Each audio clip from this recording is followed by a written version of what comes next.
വയനാട്ടിൽ നിന്നും രതീഷ് കൂടി ചേരുന്നുണ്ട്. വയനാട്ടിലെ തെരഞ്ഞെടുപ്പ് വിവരങ്ങളുമായിട്ട് ഏത് രീതിയിലാണ് ഈ വോട്ടെണ്ണലിനുള്ള ഒരുക്കങ്ങളൊക്കെ വയനാട്ടിൽ പൂർത്തിയായിട്ടുണ്ടോ? ഏത് രീതിയിലാണ് മുന്നണികളുടെയൊക്കെ ഒരു പ്രതീക്ഷ?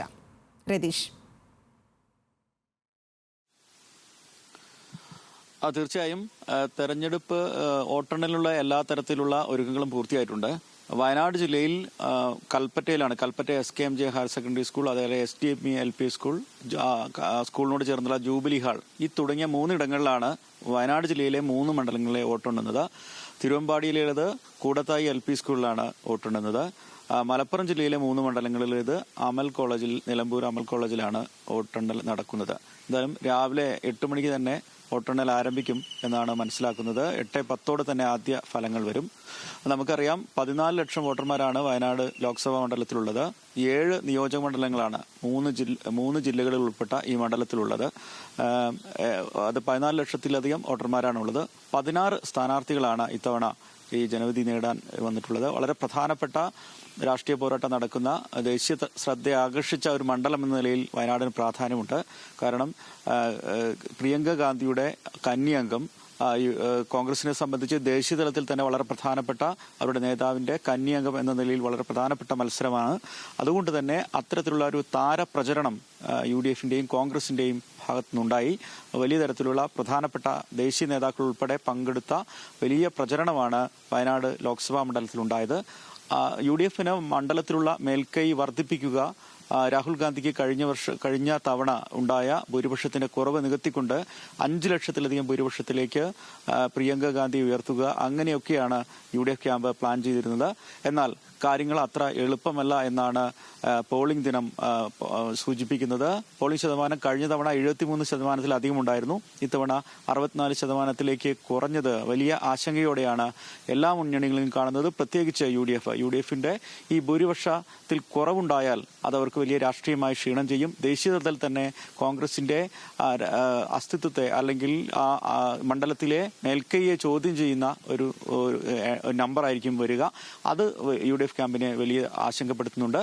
ആദ്യഘട്ടത്തിൽ 5 ലക്ഷത്തിലധികം വോട്ട് നേടും എന്ന് ആത്മവിശ്വാസം പ്രകടിപ്പിച്ചിരുന്ന UDF കേന്ദ്രങ്ങൾ, കോൺഗ്രസ് കേന്ദ്രങ്ങൾ ഇപ്പോൾ അത് 4 ലക്ഷത്തോളം വോട്ട് ലഭിക്കാൻ സാധ്യതയുണ്ട് എന്നാണ് ഈ പോളിംഗ് ശതമാനത്തിന്റെ കുറവ് രേഖപ്പെടുത്തി ഇപ്പോൾ പറഞ്ഞത്.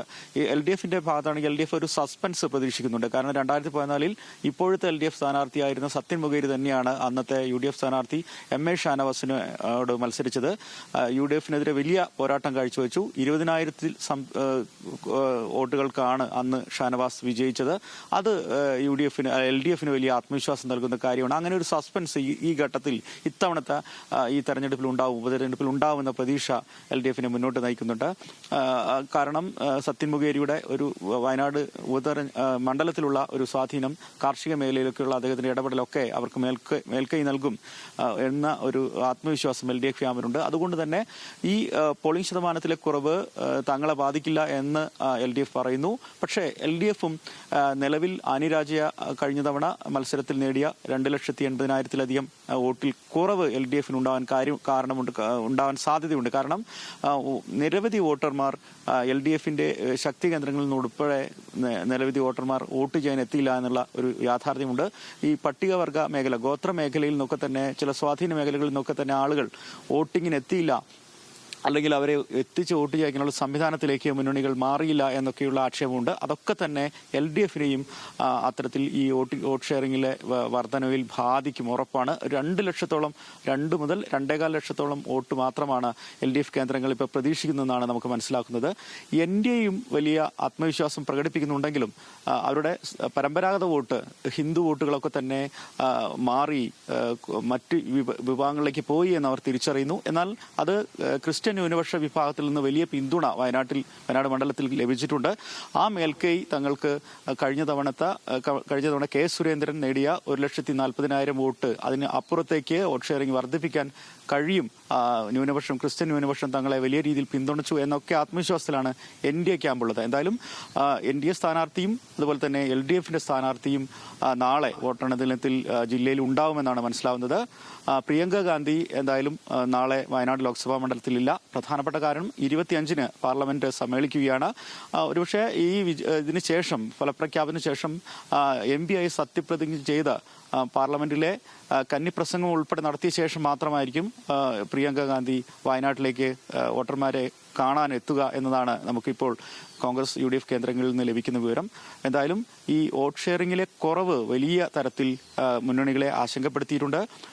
രാഷ്ട്രീയമായി വലിയ പോരാട്ടമാണ് 3 മുന്നണികളും പ്രധാനമായി നടത്തിയത്. LDFും UDFും അതുപോലെ NDAയും.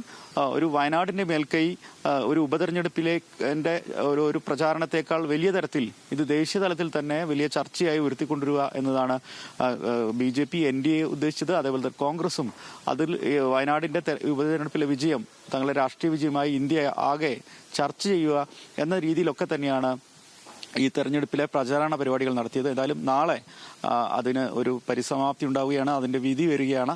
രാവിലെ 8:10 തന്നെ ഇത്തരത്തിൽ ഒരു ആദ്യ ഫലങ്ങൾ നമുക്ക് ലഭിക്കുമെന്നറിയാം. നമുക്കറിയാം വയനാട് മണ്ഡലത്തിൽ 3 മണ്ഡലങ്ങളിലാണ് LDFന് മേൽക്കൈയുള്ളത്.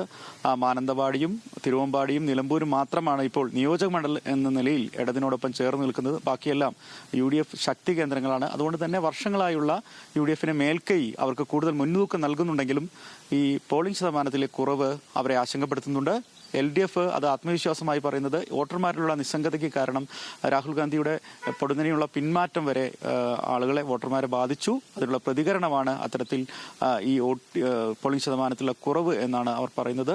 എന്തായാലും സുശക്തമായ രീതിയിൽ ആണ് തെരഞ്ഞെടുപ്പിന്റെ വിധി നിർണയത്തിന്റെ ദിനങ്ങൾ ജില്ലയിലെ 3 ജില്ലകളിലും വോട്ടിംഗ് കേന്ദ്രങ്ങളിൽ ഒരുക്കിയിട്ടുള്ളത്. എന്തായാലും രാവിലെ 8:10 തന്നെ ആദ്യ ഫലങ്ങൾ പുറത്തുവരും.